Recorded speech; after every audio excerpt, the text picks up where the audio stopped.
Shalom saudara-saudari yang berbahagia. Renungan kita terdapat dalam kitab 1 Raja-Raja pasal yang ke-17 ayat yang ke-24 yang berbunyi demikian. Kemudian kata perempuan itu kepada Elia, "Sekarang aku tahu bahwa engkau abdi Allah dan firman Tuhan yang kau ucapkan adalah benar." Dengan tema renungan, Allah berkuasa atas kehidupan manusia. Elia adalah salah satu nabi yang ia utus untuk menyatakan firman Allah kepada umatnya. Setelah kematian Salomo, keadaan kerajaan pada saat itu terbagi menjadi dua, Yehuda dan Israel. Raja-raja yang memimpin tidak lagi berpedoman kepada firman Tuhan, melainkan dengan caranya sendiri, sehingga hal itu menyakiti hati Tuhan, sampai kepada Raja Ahab yang hidupnya menyakiti hati Allah. Pada pasal yang ke-17, Elia menyampaikan firman-Nya bahwa tidak akan ada embun dan hujan sampai Elia sendiri yang mengatakannya. Dan hal itu terjadi.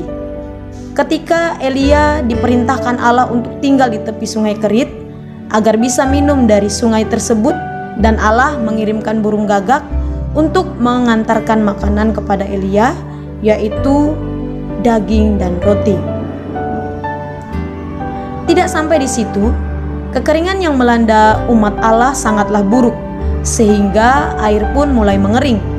Allah memerintahkan Elia untuk pergi ke sebuah daerah yang bernama Sarfat, dan Elia akan berjumpa dengan seorang janda yang akan memberi Elia makan dan minum. Ketika Elia sampai di daerah itu, ia bertemu dengan seorang janda, dan ia meminta air minum. Setelah meminta air minum, ia minta dibuatkan roti.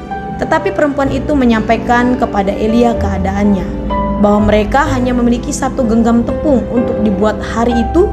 Setelah ia dan anaknya memakannya, mereka akan mati. Tetapi Elia tetap meminta dibuatkan roti, dan janda itu melakukannya. Setelah apa yang dilakukannya, Allah memberkati janda itu dengan melimpah. Tempayan berisi dengan tepung, buli-bulinya dipenuhi dengan minyak sampai waktu Tuhan menurunkan hujan di bumi. Saudara-saudari yang dikasihi Tuhan Yesus, Allah tidak pernah meninggalkan kita. Yang ada, kitalah yang meninggalkan Dia. Kita seringkali sombong dengan apa yang ada pada kita. Allah menunjukkan kuasanya kepada bangsa Israel, bahwa Ia Allah. Hanya Ia yang sanggup menolong kehidupan kita. Mari saudara-saudari yang dikasihi Tuhan Yesus, hidup dalam tuntunan kasih Tuhan. Keterbatasan kita sebagai manusia menjadarkan kita bahwa kita harus bergantung kepada Allah, bukan kepada diri sendiri. Allah berkuasa atas kehidupan kita, umat manusia. Sewajarnya lah kita terus bergantung dan berharap hanya kepadanya. Demikian firman Tuhan. Tuhan Yesus memberkati. Shalom.